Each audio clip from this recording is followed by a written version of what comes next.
Have you ever wondered how a live concert or a big game goes from just one camera to millions of screens all at the same time?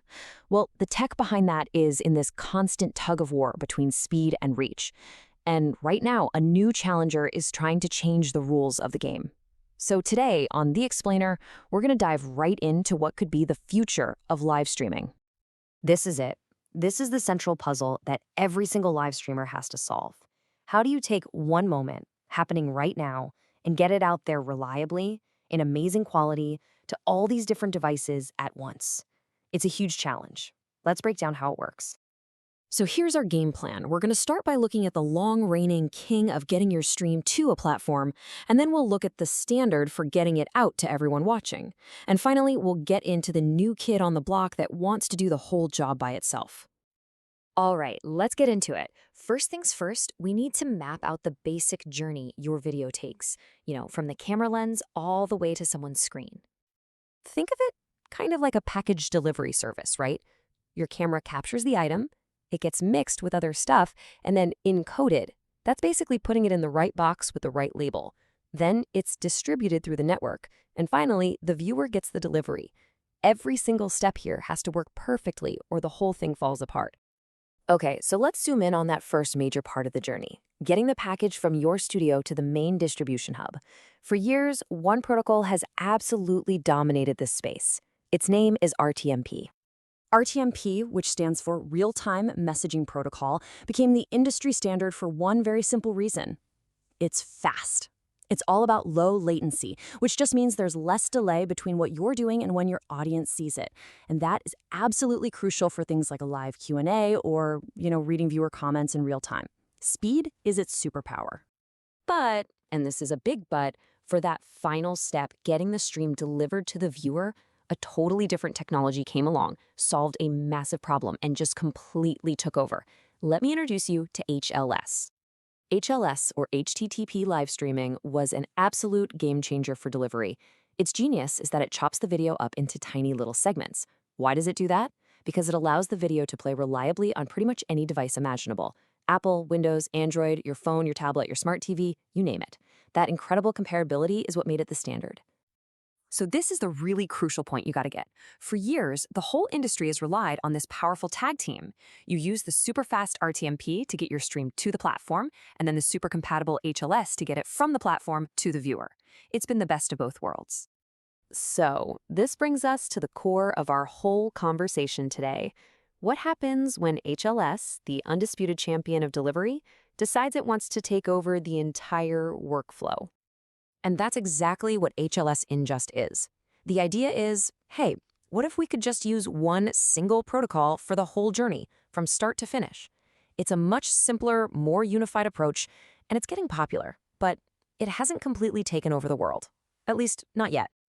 And this slide right here, this gets to the absolute heart of the matter. So why isn't everyone just using HLS for everything? Well, it's all about trade-offs. With the standard RTMP plus HLS workflow, you get that critical low latency, that real-time interaction. But with an end-to-end HLS workflow, you might sacrifice a tiny bit of that speed, but you gain a simpler and potentially more reliable delivery from beginning to end. Okay, so let's say you've decided this simplicity and reliability of HLS ingest sounds pretty good. How do you actually do it? Well, you're going to need the right tool for the job, and that essential tool is a compatible encoder. So encoders basically come in two main flavors. You've got software encoders, which are just apps that run on your computer. They're super flexible and popular for most people. Then you have hardware encoders. These are dedicated boxes, physical devices, that are often way faster and more reliable, but they usually come with a much bigger price tag. You'll see those in really high-end professional productions. Now, check this out. This table breaks down two of the heavy hitters in the software world that can handle HLS ingest. On one side, you've got OBS Studio. It is powerful, it is free, and it's open source, which makes it perfect for beginners or anyone on a budget. On the other side, you've got Wirecast. This is a pro-level tool with awesome features like instant replay, but yeah, it comes with a professional price tag. Okay, so no matter which encoder you pick, you're going to have to get your hands dirty with the settings. Now, don't worry, you do not need to memorize this list. The real takeaway here is that all these little technical details, like your video codec, your keyframe interval, they all have to work together perfectly to give you a high-quality, stable stream. Getting these settings right is absolutely non-negotiable for a good broadcast. So, after all that, where do we land? Let's get to today's streaming verdict and figure out what's actually right for your stream. This chart really just lays it all out perfectly.